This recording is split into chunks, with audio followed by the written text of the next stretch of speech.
Hello friends, good morning. सब लोग copy pen लेके तैयार हो जाओ। आज है संडे। आज हम लोग क्या करते हैं, आज हम लोग इम्पॉर्टेंट क्वेश्चन पर डिस्कस करते हैं, इम्पॉर्टेंट क्वेश्चन को सॉल्व करते हैं जो प्रीवियस ईयर के हैं। अभी हम पढ़ रहे हैं होम मैनेजमेंट। होम साइंस में 5 ब्रांच होते हैं, 5 ब्रांच होते हैं।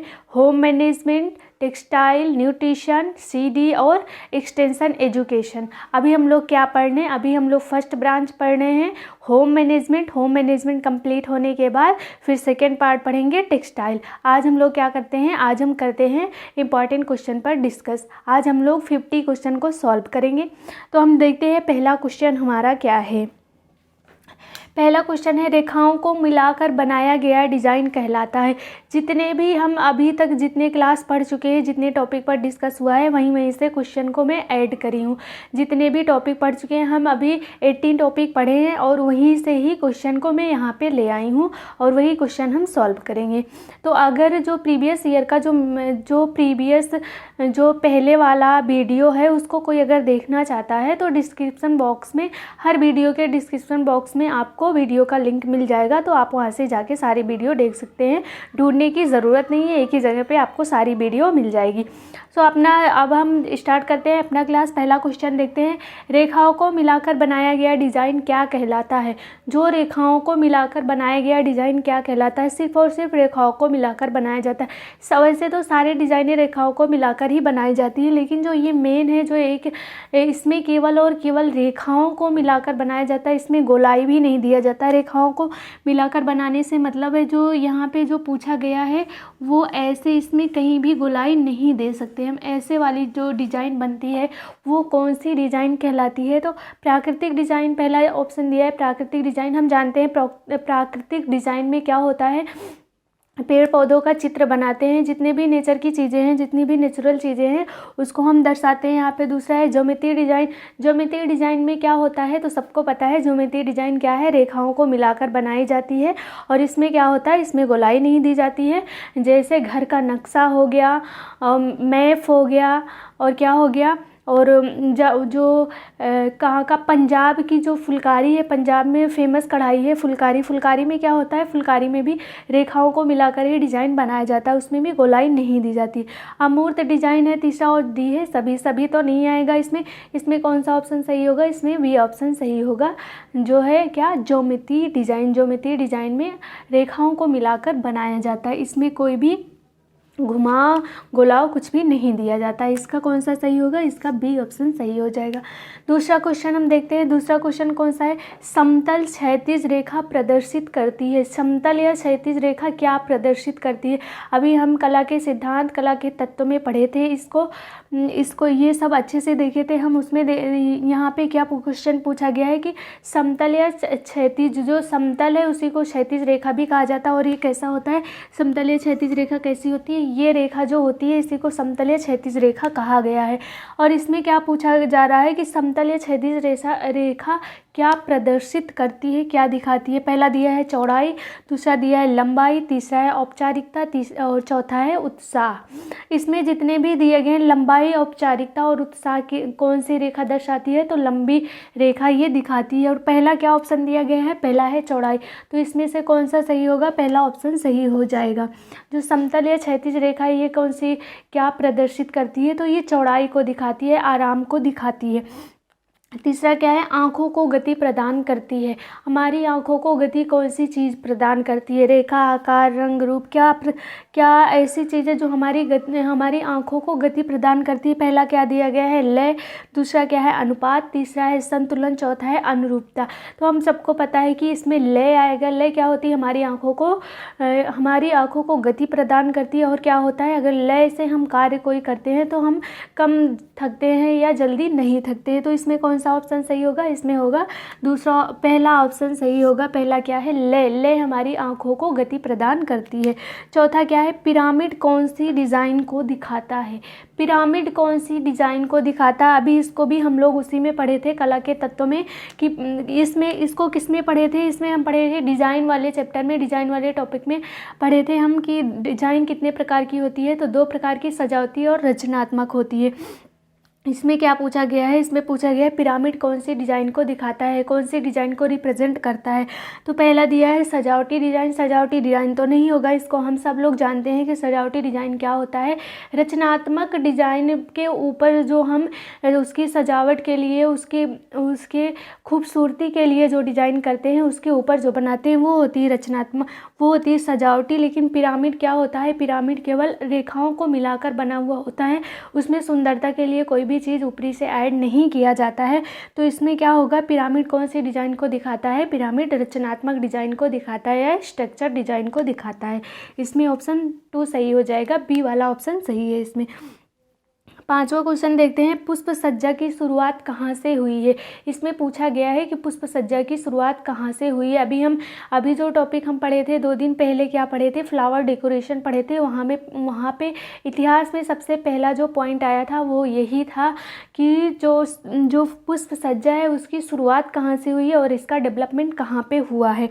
तो हम सब जानते हैं कि जो पुष्प सज्जा है इसकी शुरुआत कहाँ से हुई थी, चीन से हुई थी। और चीन में किन लोगों ने इसे शुरू किया था, बौद्ध भिक्षुओं ने शुरू किया था। और इसका जो डेवलपमेंट हुआ था, जो इसका विकास हुआ था पूरे विश्व में, जहाँ से ये फैला वो कौन सा देश था, वो था जापान। तो पुष्प सज्जा का शुरुआत कहाँ से हुआ, ये स्टार्ट कहाँ से हुआ, इसका उद्गम कहाँ से हुआ है। तो हम यहाँ पे कौन सा ऑप्शन सही मानेंगे, चीन। यहाँ पे कौन सा ऑप्शन सही होगा, फर्स्ट वाला, ए वाला ऑप्शन सही हो जाएगा, चीन।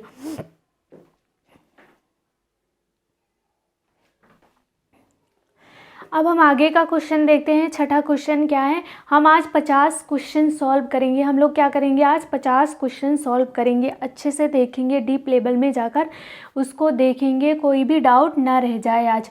अब छठा क्वेश्चन क्या है, विदेशी पुष्प सज्जा है। विदेशी पुष्प सज्जा कौन कौन सी है, इसको भी हम लोगों ने देखा था पुष्प फ्लावर डेकोरेशन में। फ्लावर डेकोरेशन में क्या देखा था हमने, विदेशी सज्जा के अंतर्गत क्या क्या आता है, रिका, शोका, मोरिबाना, नाजीरे, टोकोनामा, इकेबाना, ये सब क्या आ रहा था, तो विदेशी सज्जा में आ रहा था। इसमें क्या है, विदेशी पुष्प सज्जा है, रिका, शोका, मोरिबाना, नाजीरे सभी दिया गया है। तो इसमें कौन सा ऑप्शन सही होगा, हम जानते हैं कि ये सब विदेशी पुष्प सज्जा के प्रकार हैं, विदेशी पुष्प सज्जा के अंतर्गत आते हैं। तो इसमें कौन सा ऑप्शन सही होगा, इसमें ऑप्शन ई सही हो जाएगा कि आल, सभी इसमें आ जाएगा।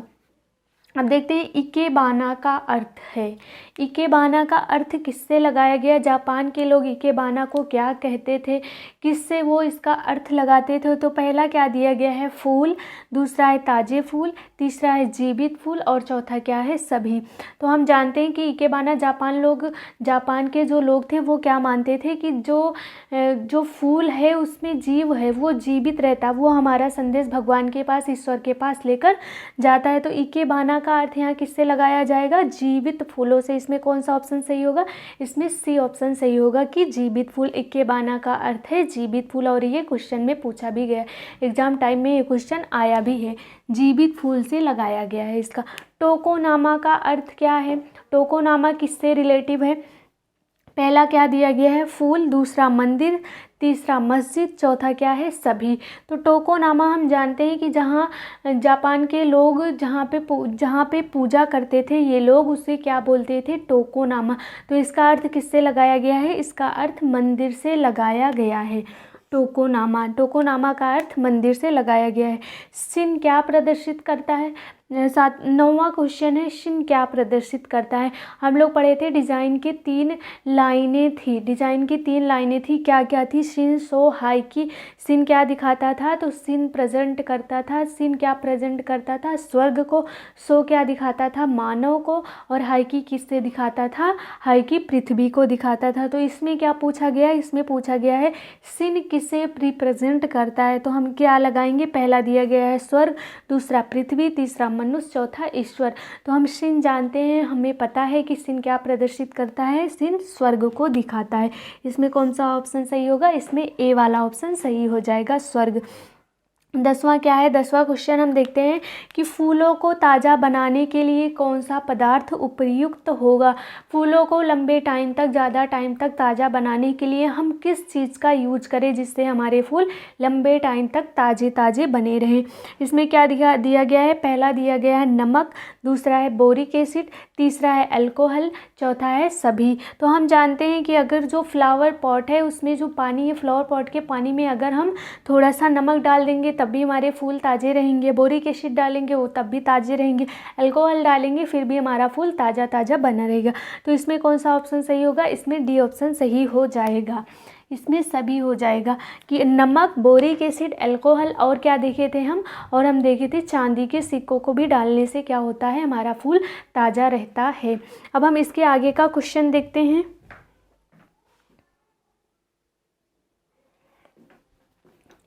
अब हम देखते हैं 11वां क्वेश्चन, 11 क्वेश्चन कौन सा है। तो इसमें क्या दिया गया है, सिटू सज्जा क्या है, सिटू सज्जा क्या होती है। इसको भी हम लोग पढ़े थे कि सिटू सज्जा वह सज्जा होती है, वह परिसज्जा होती है जिसमें क्या होता है, इसमें स्थान का परिवर्तन नहीं किया जाता है। जिस स्थान पर हमें सज्जा करनी है, जिस स्थान का डेकोरेशन करना है, वहीं पे हम सारी चीज़ें डेकोरेशन की ला के और उस वहीं जगह पे बैठ के हम उसका डेकोरेशन करते हैं या उसको बनाते हैं। इसमें स्थान का परिवर्तन नहीं किया जा सकता है। हमें अगर बुके बनवाना होगा तो हम घर पे सब चीज़ें मंगवा लेंगे और क्या करेंगे, वहीं पे बैठ के हम सारा चीज़ बनाएंगे। ये क्या होता है, ये होता है सिटू सज्जा। इसमें क्या नहीं किया जाता है, तो इसमें स्थान का परिवर्तन नहीं किया जाता है। पहला 11वां क्वेश्चन क्या है, सिटू सज्जा क्या है। पहला ऑप्शन दिया गया स्थान में परिवर्तन करते हैं, दूसरा क्या है स्थान में परिवर्तन नहीं करते हैं, तीसरा है फूल और चौथा है सभी। तो हम जानते हैं कि जो सिटू सज्जा है इसमें क्या किया जाता है, इसमें स्थान का परिवर्तन नहीं किया जा सकता है। इसमें कौन सा ऑप्शन सही होगा, इसमें बी ऑप्शन सही होगा।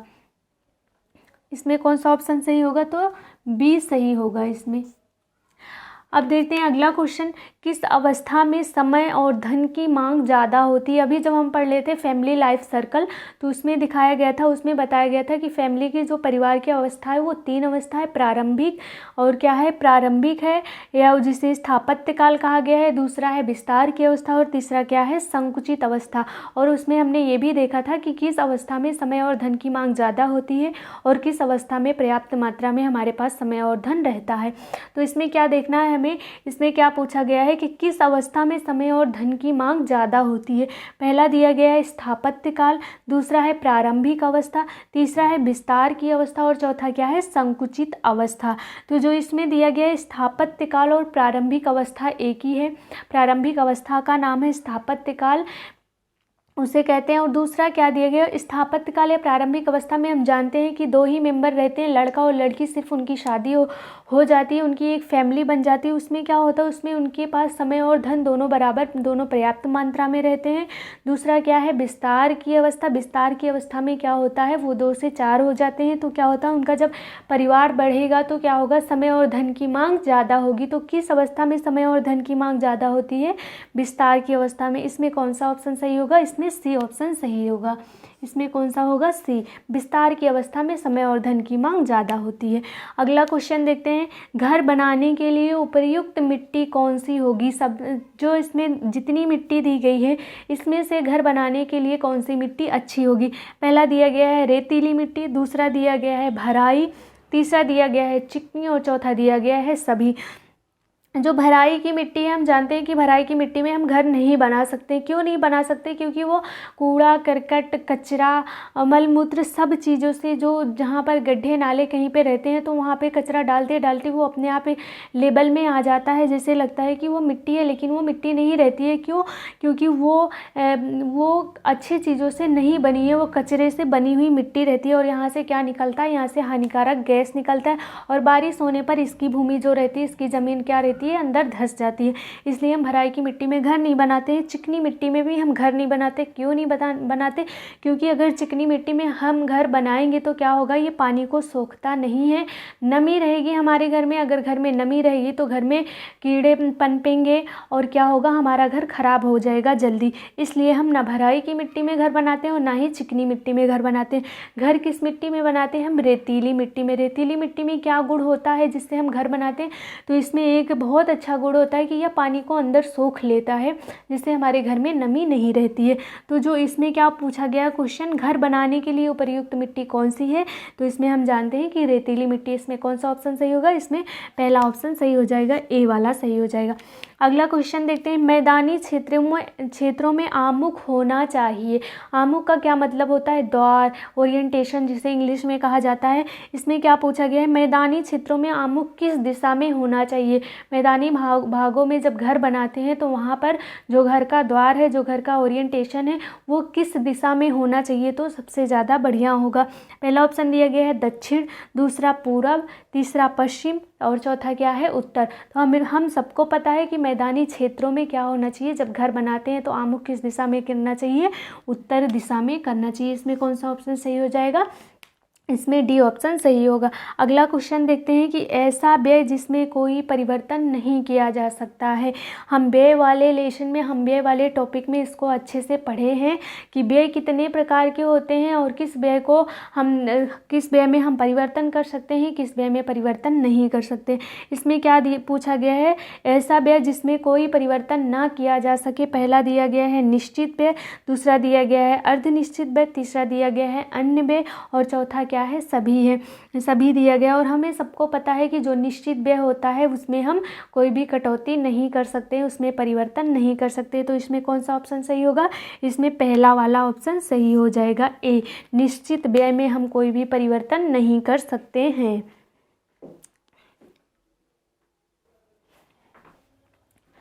अब हम अगला क्वेश्चन देखते हैं। अगला क्वेश्चन क्या है, 16वां क्वेश्चन क्या है, बैंक खाता जिसमें जमा की गई राशि पर ब्याज नहीं मिलता है।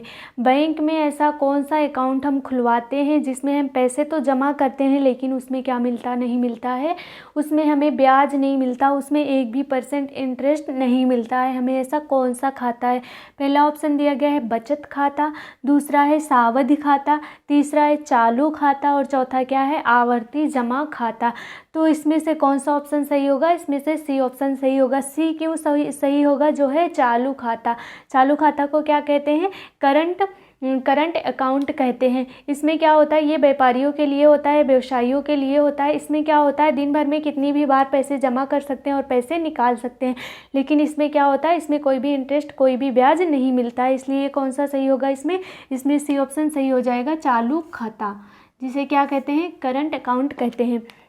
17वां क्वेश्चन क्या है, 17 क्वेश्चन क्या है, निम्नलिखित में बजट का प्रकार नहीं है। इसमें क्या ढूंढना है, हमें ऐसे ऑप्शन को ढूंढना है जो कि बजट का प्रकार नहीं है। और बजट के कितने प्रकार हैं ये सब हम आगे का जो टॉपिक है उसमें सब पढ़ चुके हैं। पहला क्या है, वास्तविक बजट, दूसरा है आदर्श बजट, तीसरा है असंतुलित बजट और चौथा क्या है, औसत बजट। हम बजट के कितने प्रकार को देखे हैं, वास्तविक बजट को हमने देखा है, आदर्श बजट को देखा है, औसत बजट को देखा है, संतुलित बजट को देखा है, लेकिन कौन से बजट को नहीं देखा है, हमने असंतुलित बजट को नहीं देखा है। तो इसमें कौन सा क्या पूछा गया है क्वेश्चन में कि निम्नलिखित में से बजट का प्रकार नहीं है, तो इसमें कौन सा ऑप्शन सही हो जाएगा, इसमें सी सही हो जाएगा। असंतुलित बजट का प्रकार नहीं है, बल्कि कौन सा बजट है, संतुलित बजट है। इसमें कौन सा ऑप्शन सही होगा, इसमें सी सही होगा, असंतुलित बजट। 18वां क्वेश्चन देखते हैं हम, समस्या समाधान सोपान में शामिल पदों को क्रम में व्यवस्थित करें। क्रम में व्यवस्थित कीजिए, क्या कीजिए, समस्या समाधान सोपान में समस्या के समाधान के क्रम में शामिल पदों को उचित क्रम में व्यवस्थित करना है। पहला क्या दिया है, उपर्युक्त सूचना प्राप्त करना, दूसरा है उत्तम क्रम का चुनाव करना, तीसरा क्या दिया गया है, क्रिया के उचित क्रम को व्यवस्थित करना और चौथा क्या दिया गया है, समस्या की पहचान करना। हम जानते हैं कि अगर हम कोई भी डिसीजन लेते हैं, कोई भी सूचना हमें मिलती है, कुछ भी करते हैं, तो उसमें सबसे पहले क्या ढूंढेंगे, पहले हम समस्या को ढूंढेंगे, पहले हम समस्या की पहचान करेंगे कि हमारा एक्चुअल में क्या समस्या है, हमें क्या प्रॉब्लम है। तो हमें क्या देखना है, पहले हमें देखना है समस्या की पहचान करना। और एग्ज़ाम टाइम में हम कैसे क्वेश्चन को सॉल्व करते हैं, पहले हम एक को देख लेते हैं, ये परफेक्ट सही होगा, पहला नंबर पे यही आएगा। तो हम क्या करते हैं, उसी नंबर वाला ऑप्शन में देखते हैं कि किन किन ऑप्शन में इसका नंबर दिया गया है। तो हम देखते हैं कि डी वाला ऑप्शन किस में पहले नंबर पे दिया गया है। पहले में दिया गया है एक तो किस में दिया गया है, एक तो पहले नंबर में दिया गया और किस में दिया गया है, डी वाले में। और ये दोनों तो ऐसे ही गलत हो जाएंगे, क्योंकि पहले समस्या का समाधान, पहले हम समस्या का पहचान करेंगे, पहले हम प्रॉब्लम्स की पता लगाएंगे कि हमारे पास एक्चुअल में प्रॉब्लम क्या है। तो इसमें क्या हो गया, या तो इसमें ए सही होगा या तो फिर डी सही होगा।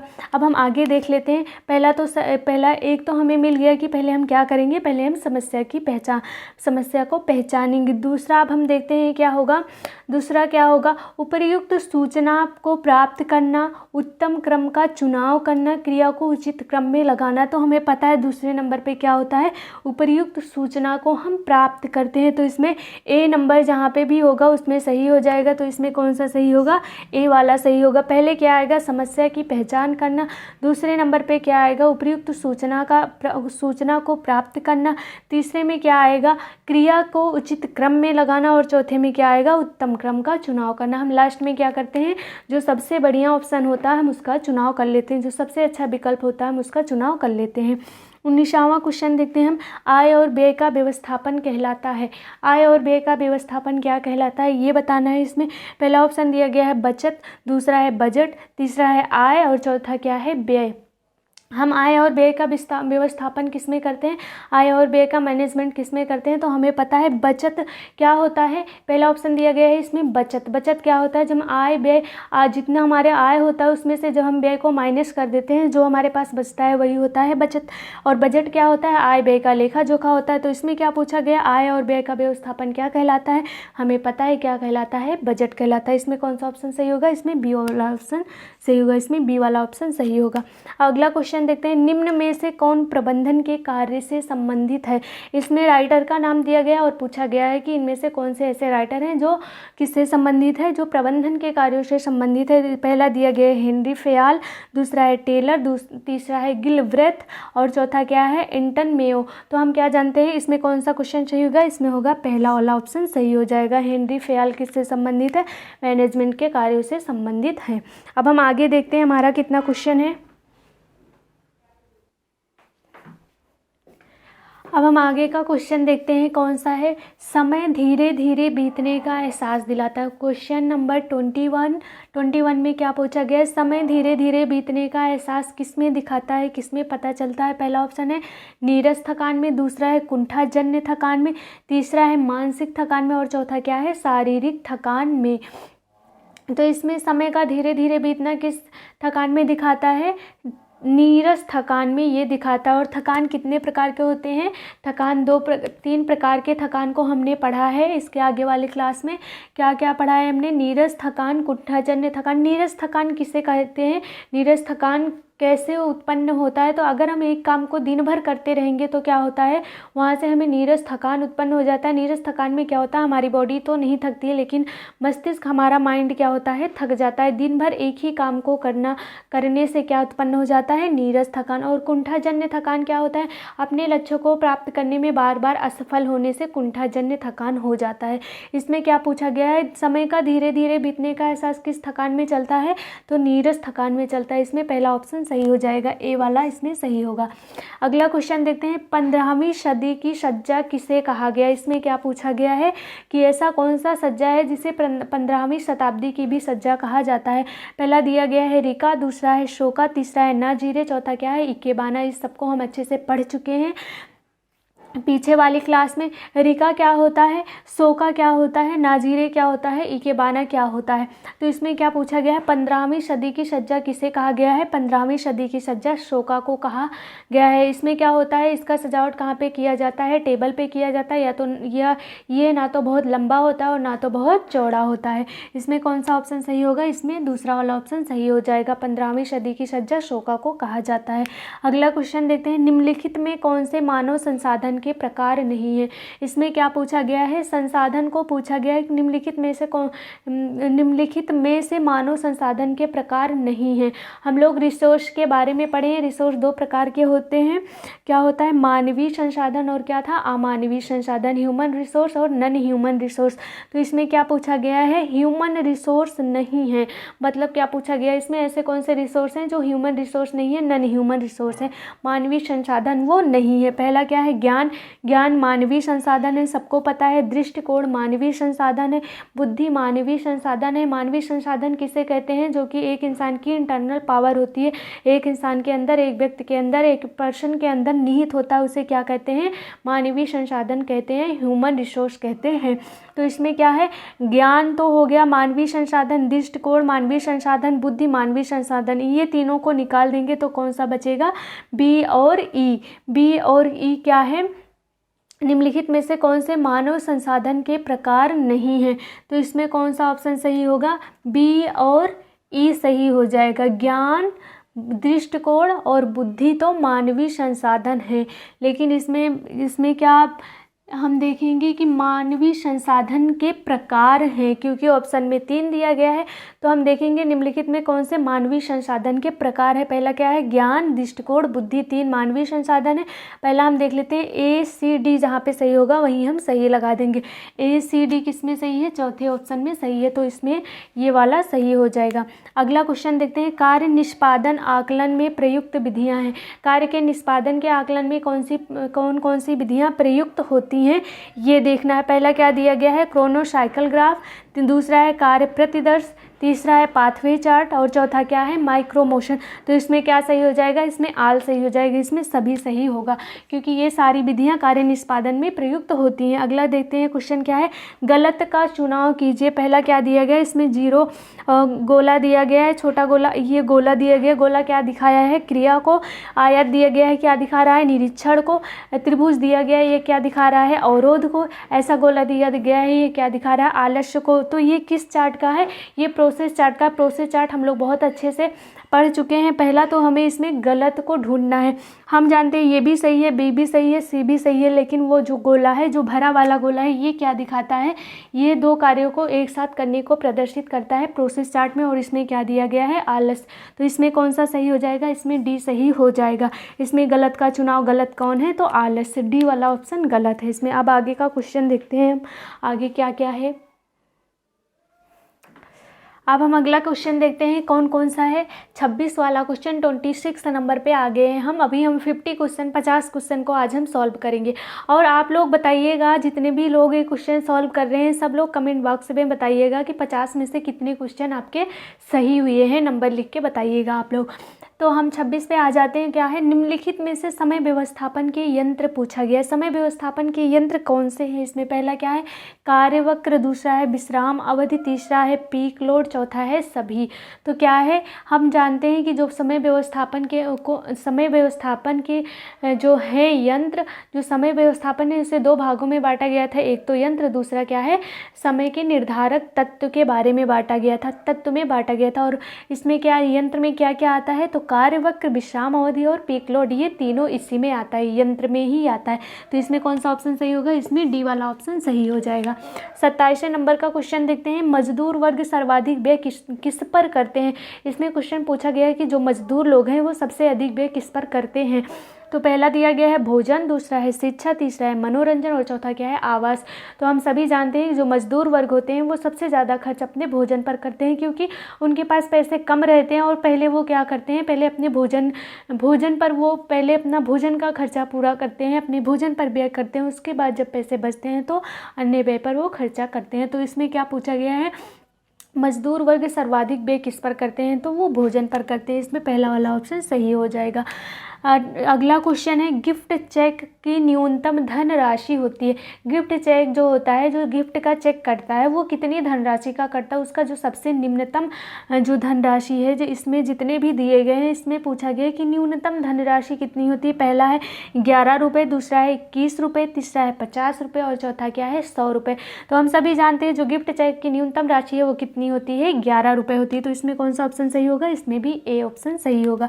आगे का देखते हैं हम। लेखक की पारिश्रमिक को कहते हैं। जब लेखक मेहनत करते हैं तो उनको पैसे मिलते हैं उसको क्या कहते हैं? वेतन कहते हैं कि बोनस कहते हैं, रॉयल्टी कहते हैं या लॉटरी कहते हैं? क्या कहते हैं? लेखक की पारिश्रमिक को क्या कहते हैं? वेतन हम नहीं कह सकते, दूसरा क्या है, बोनस भी नहीं कहते। तीसरा क्या है, रॉयल्टी कहते हैं। उनके वेतन को क्या कहा जाता है, उनको जो पारिश्रमिक मिलती है उसे क्या कहते हैं, रॉयल्टी कहते हैं। इसमें कौन सा ऑप्शन सही होगा, इसमें सी सही होगा।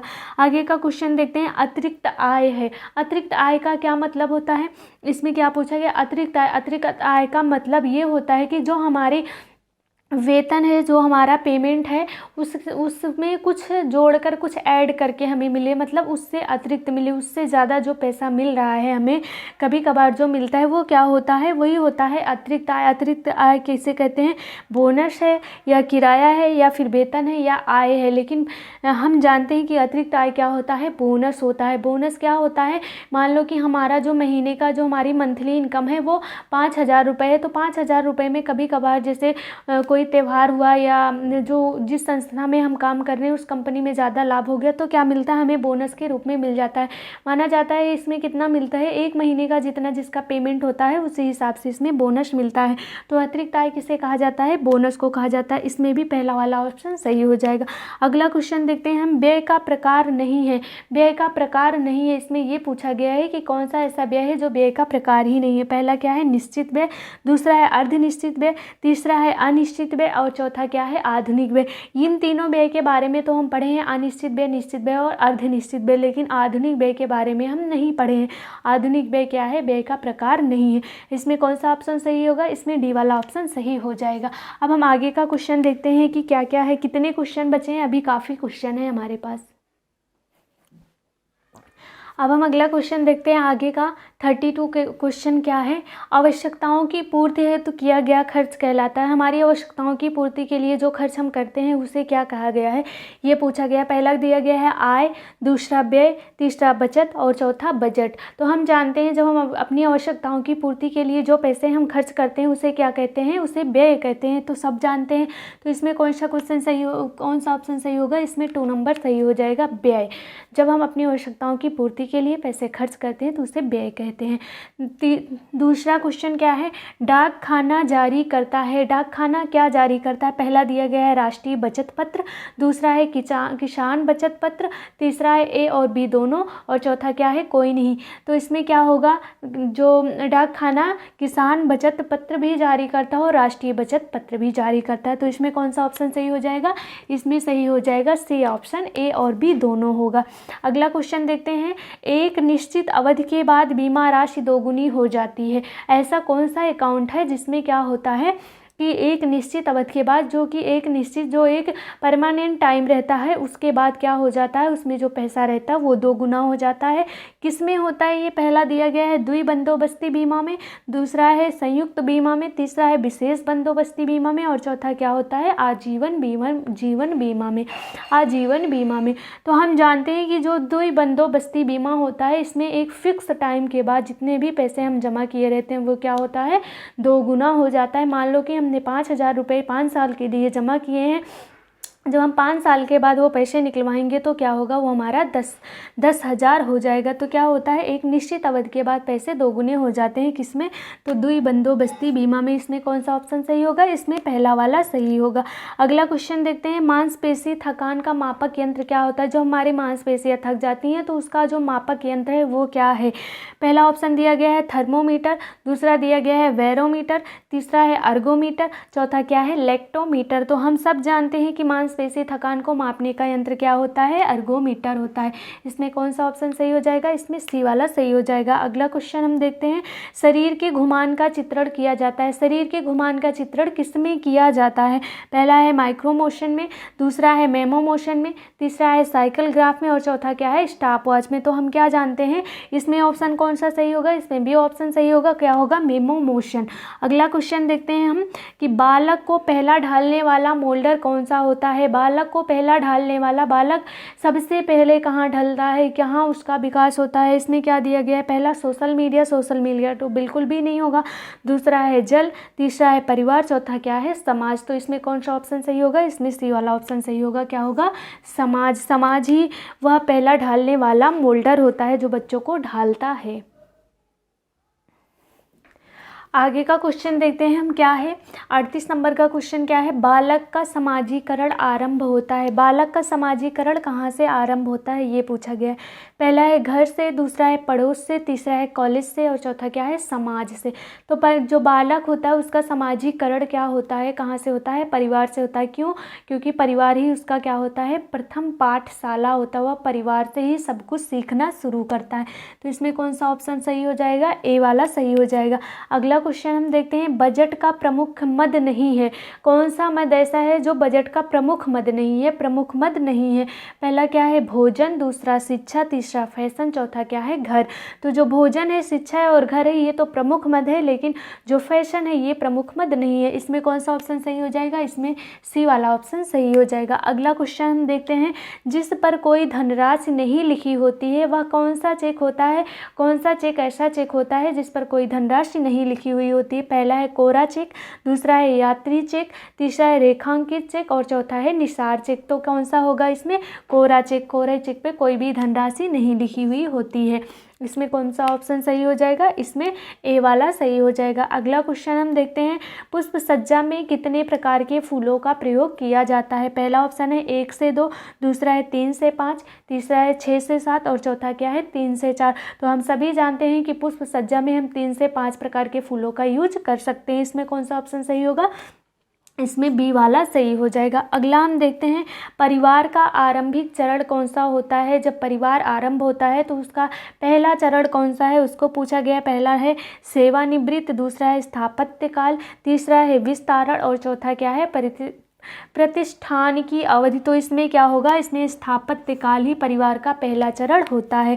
परिवार के 3 चरण हैं, तीनों के बारे में हम फैमिली लाइफ सर्कल में डिस्कस किए हैं, वहाँ से जाके आप डिटेल में देख सकते हैं। और अगला क्वेश्चन हम देखते हैं, भविष्य के खर्च का ब्यौरा देना कहलाता है।